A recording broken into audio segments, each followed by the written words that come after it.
लोकसभा चुनावों की तारीखों के ऐलान के साथ जिसका सबसे ज्यादा इंतजार वोटर्स करते हैं वो होता है घोषणा पत्र, जिसमें राजनीतिक दल चुनावों के पहले बड़े बड़े वादे करते हैं। हालांकि घोषणा पत्र आधिकारिक ऐलान नहीं होता है, इसलिए जरूरी नहीं है कि जो घोषणा आपके सामने चुनावों के ठीक 1-2 महीने पहले की जा रही है वो पूरी भी हो। अब आप पिछले चुनावों में देश के सबसे बड़े दलों के चुनावी घोषणा पत्र के इतिहास को जानिए। साल 2019 में कांग्रेस ने अपने घोषणा पत्र में बड़े बड़े वायदे किए थे। कांग्रेस ने अपने घोषणा पत्र का नाम जन आवाज दिया था। वादा किया था कि सरकार में आने के बाद 2020 यानी 1 साल के भीतर ही सभी सरकारी केंद्र में मौजूद पद भर दिए जाएंगे।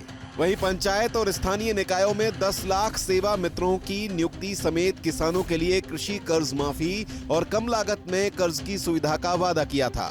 2019 के घोषणा पत्र में मनरेगा 3.0 की शुरुआत और 150 दिनों में रोजगार देने का वादा कांग्रेस ने किया था। इसके अलावा 5 करोड़ गरीबों को 72,000 रुपए सालाना देने का ऐलान सरकार में आने पर किया था।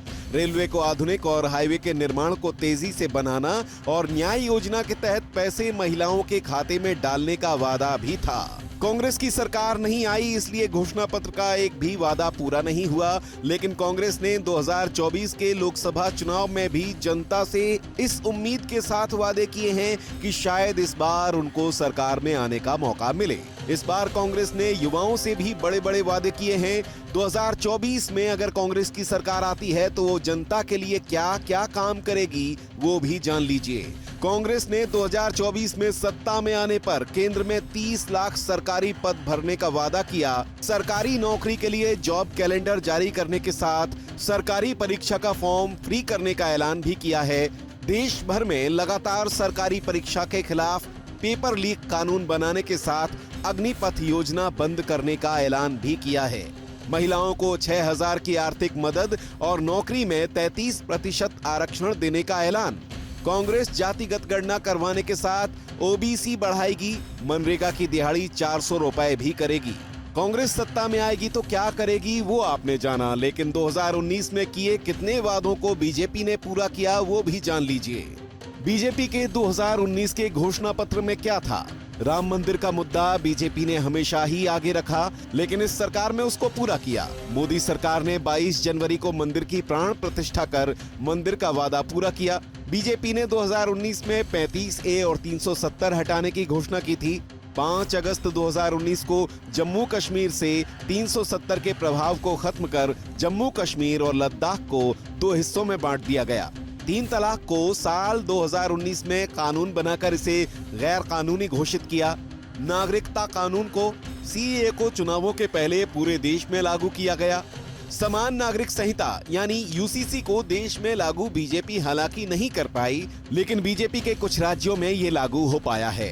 एक चुनाव का संकल्प, 1 नेशन 1 इलेक्शन का वादा भी पूरा नहीं हुआ, मगर मुद्दे को हमेशा आगे रखा। 2019 में बीजेपी ने अपना घोषणा पत्र जनता से पूछकर तैयार किया था। इसके लिए बीजेपी ने 3 तरीके अपनाए थे। घोषणा पत्र में क्या होना चाहिए, इसके लिए बीजेपी ने 7,500 सुझाव पेटियां देश में अलग अलग जगह लगाई थीं। इसके साथ ही 306 रथ सुझाव के लिए भेजे गए थे। सोशल मीडिया और ईमेल की मदद ली गई। साल 2024 में भी बीजेपी जनता से ही पूछकर घोषणा पत्र तैयार कर रही है। प्रधानमंत्री ने नेशनल वोटर्स डे पर 25 जनवरी को नमो ऐप पर लोगों से सुझाव मांगे थे।